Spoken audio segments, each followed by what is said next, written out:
Monsieur le Président de l'Assemblée nationale, Madame la Présidente du Haut Conseil des collectivités territoriales, Monsieur le Président du Conseil économique, social et environnemental, Madame la Présidente du Haut Conseil du dialogue social, Monsieur le Président du Conseil constitutionnel, Monsieur le Premier Président de la Cour suprême, Monsieur le Président, Monsieur le Procureur général près la dite Cour, Mesdames, Messieurs les anciens chefs de juridiction suprême, Monsieur le Médiateur de la République, Messieurs les officiers généraux, Monsieur le Président de l'Union des magistrats du Sénégal, Monsieur le bâtonnier de l'Ordre des avocats, Mesdames, Messieurs les membres de la communauté universitaire, Mesdames, Messieurs les officiers ministériels et auxiliaires de justice, Mesdames, Messieurs les leaders de partis, coalitions de partis politiques et candidats à la dernière élection présidentielle, Mesdames, Messieurs les représentants des autorités coutumières, religieuses, du patronat, des centrales syndicales, Mesdames, Messieurs, chers invités, en votre rang, titre et qualité. Je tiens tout d'abord à exprimer ma profonde gratitude à chacun d'entre vous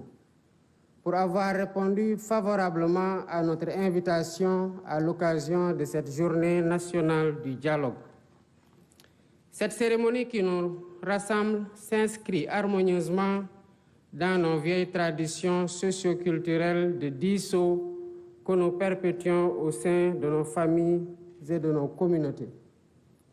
Fidèle à cet héritage de longue date, j'ai tenu à maintenir dans le calendrier républicain la date symbolique du 28 mai consacrée au dialogue national.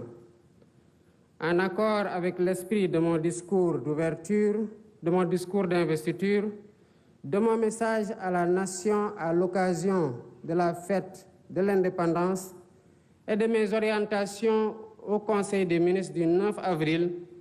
je réitère aujourd'hui la priorité élevée que j'accorde à la concertation comme mode de gouvernance des affaires. Je demeure en effet convaincu que la vertu préventive du dialogue en temps de paix éloigne les spectres de la tension et favorise les dynamiques consensuelles, consolidant ainsi notre démocratie et assurant la stabilité indispensable au développement économique et social dans l'intérêt supérieur de la nation.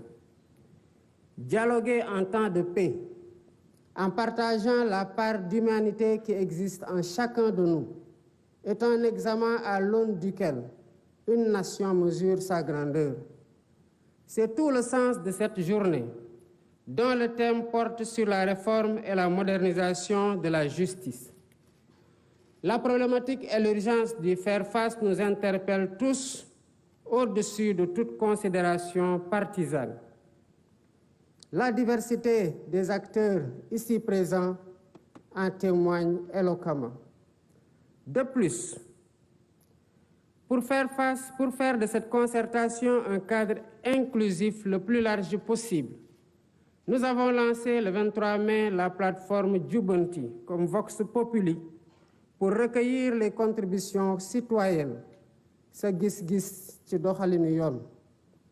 La justice étant rendue au nom du peuple,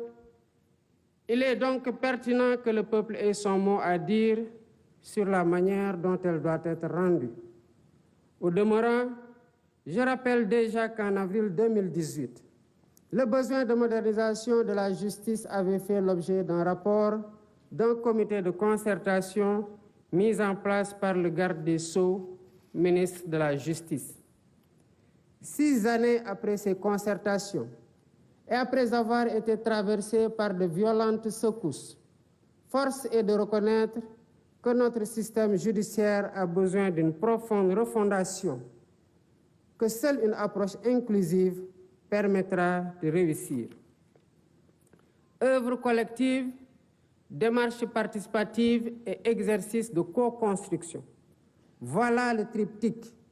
qui doit guider notre action. Sous ce rapport, je voudrais particulièrement insister sur le fait que nous n'ouvrons donc pas ici un procès en inquisition pour désigner un ou des coupables à jeter aux orties. Il est plutôt question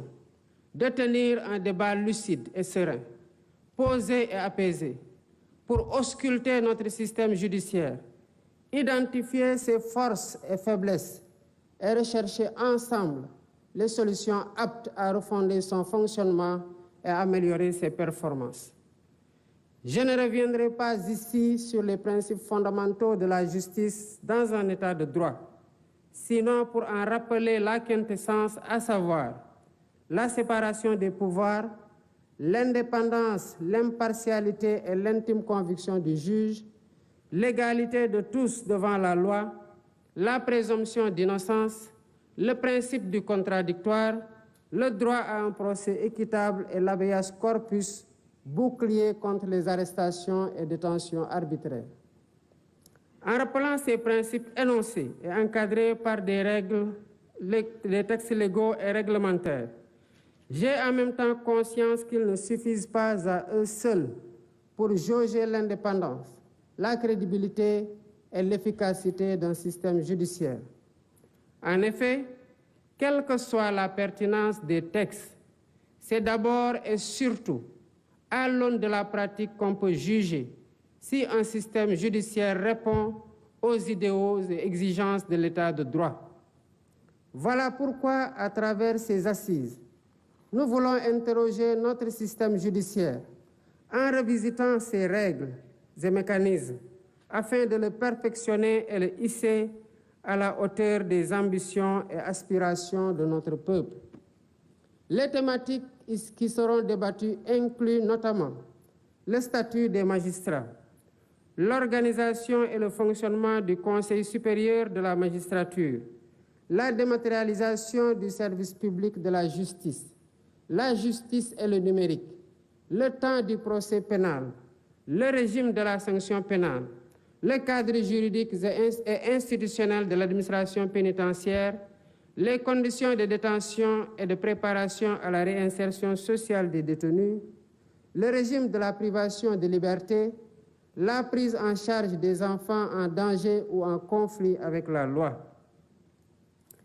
La finalité de cet exercice est de nous aider à baliser la voie pour une réforme pragmatique de notre système judiciaire, afin qu'il inspire davantage confiance aux justiciables et préserve sa dignité. Pour ce faire, nous devons travailler à mettre en place un système plus transparent de gestion de la carrière des magistrats, à définir un régime de privation de liberté mieux encadré, à aménager un dispositif législatif et institutionnel de nature à favoriser la célérité dans le traitement des procédures judiciaires et à humaniser l'univers carcéral, à instituer des plateformes dématérialisées et fonctionnelles et améliorer le fonctionnement du système par l'allocation de moyens budgétaires suffisants et la poursuite du programme de construction et de réhabilitation des infrastructures. Il convient aussi de rappeler que pour bâtir l'état de droit que nous voulons, la réforme et la modernisation du système judiciaire ne doivent pas seulement se limiter au volet pénal, qui, il est vrai, polarise plus notre attention collective. Nous ne devons pas oublier les affaires civiles, dont la matière commerciale constitue une composante majeure, le droit du travail et le contentieux administratif, autant de domaines dont la prise en charge conditionne le fonctionnement de la justice. En portant nos réflexions sur tous les sujets à l'ordre du jour, je souhaite que nos échanges s'inscrivent dans une démarche pragmatique et répondent à la finalité de l'exercice. Mais ce faisant, gardons-nous de vouloir bâtir une république des juges qui remettrait en cause le principe cardinal de la démocratie, à savoir le gouvernement du peuple, par et pour le peuple,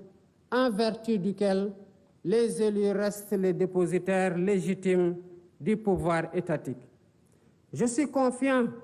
que nous pouvons y parvenir par une concertation sereine, ouverte et apaisée. Sur ce, je déclare ouverte la journée nationale du dialogue et souhaite plein succès à nos travaux. Je vous remercie de votre aimable attention. Voilà, sëñ Khali président xaal nu yoon bi. waaw defe naa ne ni ñu. Excellence, Monsieur le Président de la République, nous invitons l'assistance à rester sur place le temps de permettre Son Excellence, Monsieur le Président de la République, de se retirer.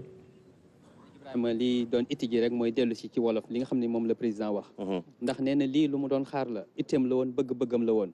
nee na nag lii nekkul ne dañuy def bi maanaa teg doon du baaraamu tuuma kenn ne dañuy def procès ma Samba mbaa procès ma Demba. nee na daal am na lu fi xew am na ay doxalin yoo xam ne ni. amul moom ak Moustapha Niasse ndeysaan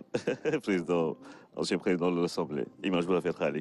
nee na moom njiitu réew mi am na loo xam ne doon nañ ko fi gis te ndéem dañu bëgg nag mbir mi am soo jox jéego yoo xam ne da koy jox muy dem ca kanam fokk itam ñu bàyyi xel sukkandiku ci loolu nga xam ne nii moom moo fi xewoon la fi xewoon nag nee na du am solo mbaa du doon itte ngir ñuy ñëw naan diw moo defoon li ma Samba moo defoon li maa moo defoon laa ndax ku nekk xam nga la nga def ku nekk itam boo wéetee ak sa gànnaay itam li nga xam ne nii moom moo fi nekk waaye li am solo daal mooy lii doon na loo xam ne ni dafa indi baatu diisoo ndax nee na diisoo ak waxtaan ak sottante xalaat boo ko keppaar nee na ci la am réew di doxee ci la ñuy tabax am réew. suñu cosaan la. nee na loolu suñu cosaan la. nee na waxtaan yi nga xam ne nii nag moom moo doon waxtaan yi dafa bokk ci loo xam ne nii bu ñuy wax wàllu yoon ak dafa doon ay kenn yoo xam ne nii moom mooy doxal ak nguur.